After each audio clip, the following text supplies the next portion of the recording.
Hi, good day guys. Shane here again from Grow Pear.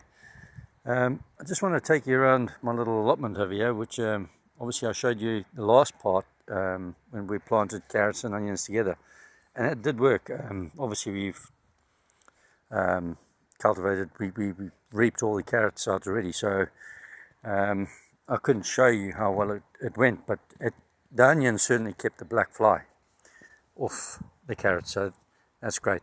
This is English gooseberry over here, and as you can see they're starting to bud, but I want to move these plants right down to the bottom end of allotment down there, so that they're all with all the other berries and the bushes that I've got growing down there. Here I've just got cuttings which I've taken off, and I want to transplant those once they start budding, or got a proper root system, at least anyway. There's apple and pear, different types of apple and pear. I haven't labelled them, but I kind of like know what I'm doing there. And the rest of the bed's just prepared just for probably broad beans or whatever. Here I've got some Japanese onions which I planted. I planted these Japanese onions last year, December. So 68 of them. I planted a lot more than 68, but this is what's coming out the ground so far. We'll see how it goes. This is my gooseberry bush bed. So all that's Cape gooseberry, so they're nice orange, yellow gooseberry. I love them. Prefer them to the other gooseberries I showed you earlier. This is more phasalis rather than what they call a Cape gooseberry. I suppose that's a common name. Anyway, we move on to the next garden, the next bed. And this bed here, I've got asparagus in it. So you won't see much in it. There's asparagus, and there's also chives and rosemary and other sorts of plants I've got in here. It's going to be more of a herbal bed, so that's just dug up like that. I'm not too worried about the grass on the side. I quite like it like that. It gives the little flowers something to go, and the bees to feed on when they start hatching out the soil or wherever they're coming from. This bed is unprepared yet, so I'm not worried about it. It's work in progress. We see how it goes. This here is my strawberry bed. I've got 3 different types of strawberries.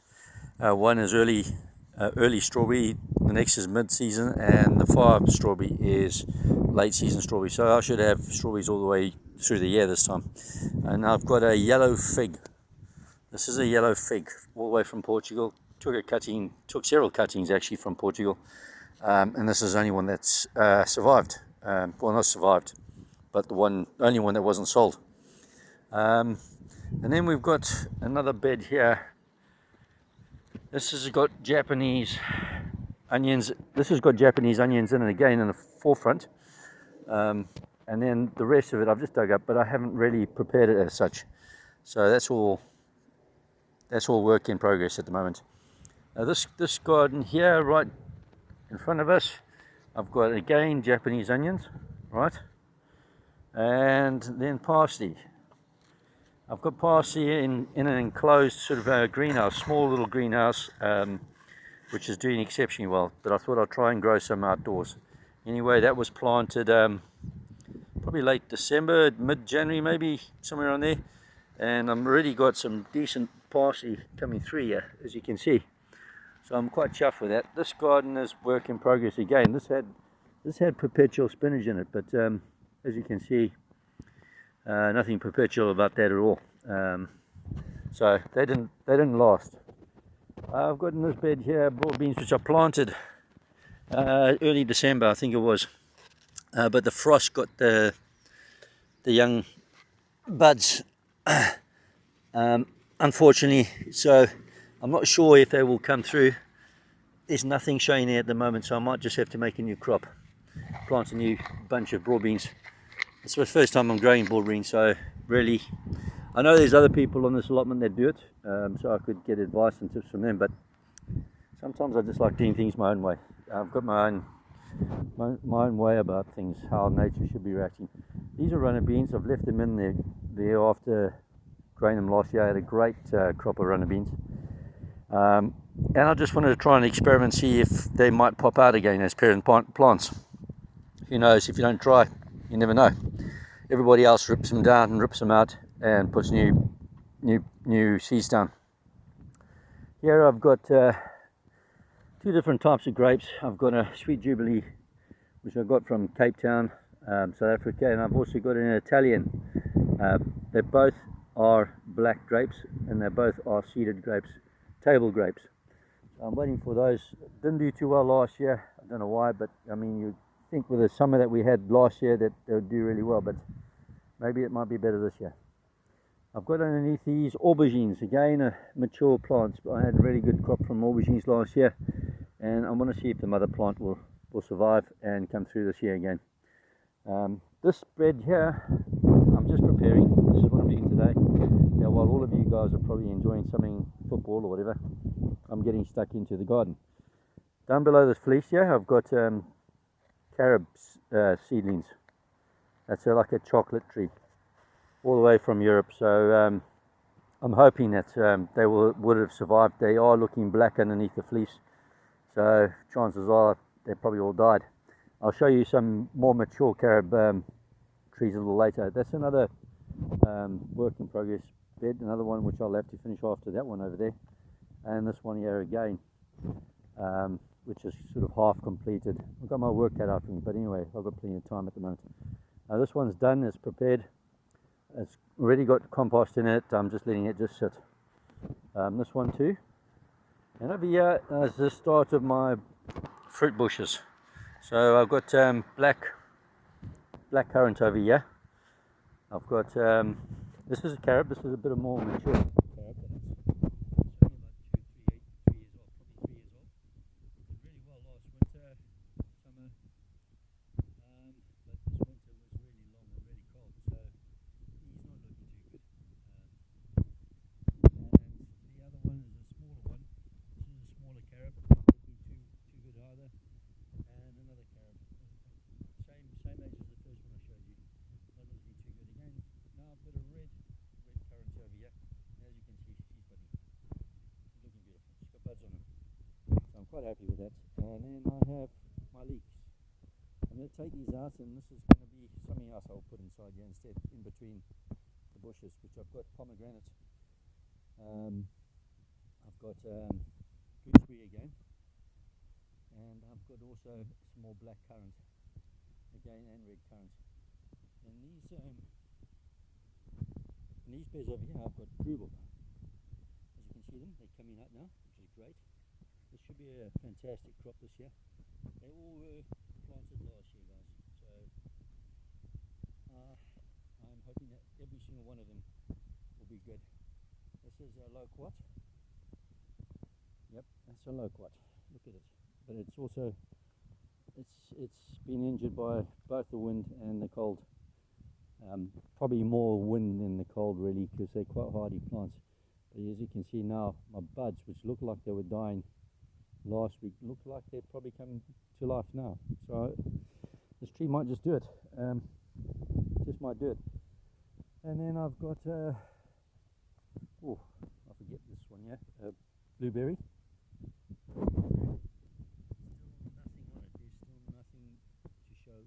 Growth. There has been a lot of burning there, as you can see here. That's burnt all the way up, died. That's also the same thing. Okay, and then I've got raspberry bushes. These are all raspberry all the way up. And lastly, well, not quite last, is my plum, which is also starting to bud. It's a big round plum. It's a beautiful plum. Can you see some of those buds? There we go. Beautiful. Absolutely beautiful. This here is still covered up. It's a peach tree which I started from seed, from the pip. I got that from Cape Town, South Africa. It's a beautiful big yellow peach. It's very juicy, very firm. Love them. So hopefully that will come right. And that's what it is. I mean, this garden was all vegetables last year. I've changed bushes around, put bushes in. I've also transferred stuff from the back garden into the allotment now. So it's more or less full-time growing from the allotment. Today, guys, I didn't want to get too political, but I wanted to just chat to you. I want to chat to you about something which I've been researching, but not researching enough, because I downloaded this from my computer, And I had actually uploaded it back in 2016. So I have been lazy about this. Probably because of the life that I was leading in. Working offshore, earning the money, and not really worrying too much about what was happening in the background. But this was printed, like I say, 2016. It was actually announced. It was actually announced in 2015, March 2015, that Baron David Ward had actually submitted this affidavit to 657 MPs in the UK Parliament. That's all of them. And it was never rebutted. When it's never rebutted, it means it becomes fact. It becomes law, a fact in law. So I wanted you guys to know this.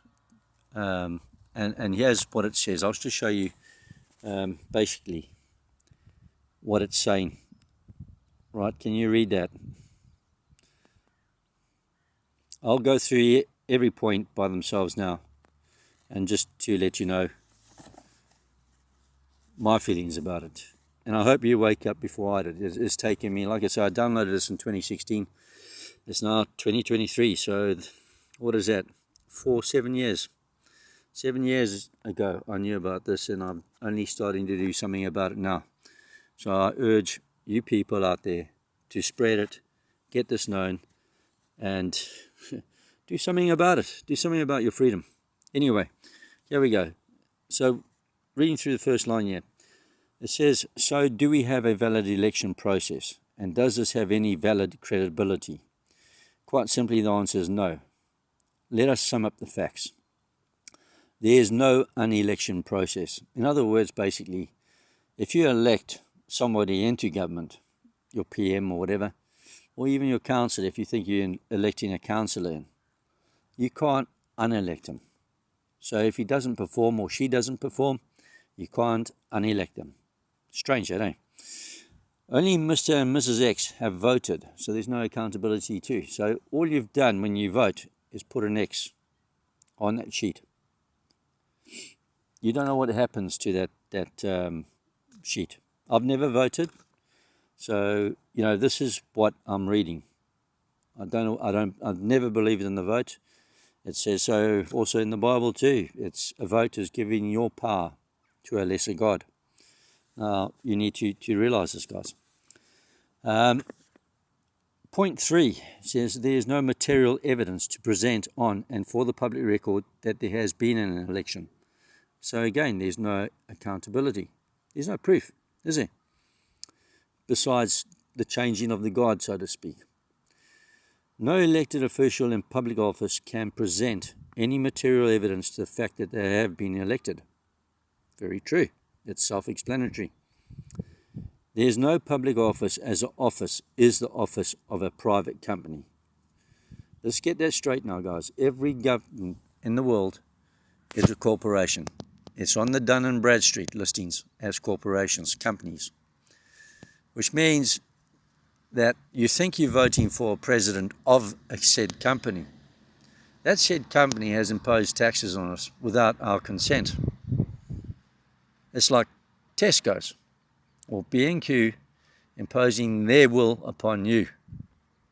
Is that right? No. That only comes about because you consent in the way of believing that they exist. Believing that the statutes exist. The statutes, acts, mandates, whatever. They exist. They don't exist. Legalese, acts, mandates, and statutes only are given the force of law by the consent of the governed. So I'll ask you guys, did you consent to all these statutes, legislation, and acts? I bet you didn't, because I certainly didn't. Anyway, let's move on to number 5 point, I think it is. The private policy of a private government company carries no authority to legal obligation under the private company government legal definition of statute where there is a requirement for the legal consent of the governed. That's exactly what I said earlier. There is no legal obligation for the elected to act upon the wishes of the people. There is none, because governments were formed by Templars, by Masons, by the Pharaonic order. They don't require us at all. They want to maintain their positions of authority, so-called authority, because they dumb us down. They got us acting like slaves, and we are slaves to them. Right. The office of the judiciary is a sub-office to a private company. It is. It's clearly said that the judicial system runs second in line to, I forget now. But there's two other offices in government above the judiciary. And you need to know that too. But it's still an office. It's still a corporation. So you deal with judiciary the same as you deal with anything else. You consent or you contract to them, or you don't contract to them. Everything is contract law, guys. So, finally it says, do we have an elected government by the people, for the people, where this government has responsibility and accountability to the people? And the answer is simply, no, we do not. He goes on, these are facts on and for the record. Right. You need to realize where you are at, guys, because you allow yourselves to sleep a little bit longer. There'll be no turning back here. There'll be absolutely no turning back. You will have lost all the power that you used to have completely, and your children will have nothing. Now, for those youngsters, 20, 30 years old, is this the kind of way of life that you want? I've seen life become more and more restricted for myself. It's going to be even more and more restricted as we see the zonings going out for you youngsters. You need to think about that, guys, because it's changing very quickly in this year, 2023. In fact, the last 3 years, legalese has become more of the norm because people think that it is law. You've got to get that right, guys. It's not law. And it's time that you took out your swords, your shields, and started doing something about learning this. It's important because you won't have anything in the future. Klaus Schwab and the WEF will be totally right in that fact, that you will own nothing and be happy. I don't know if you'll be happy, but he reckons you will be. Anyway, folks, a lot of spraying this morning. It clouded over. I thought it was going to rain, and I'm going to get stuck into doing the other beds now. I wish you guys a really good day, and keep well, keep on the lookout, keep your eyes on what's going on and your ears close to the ground. Cheers for now. Bye bye.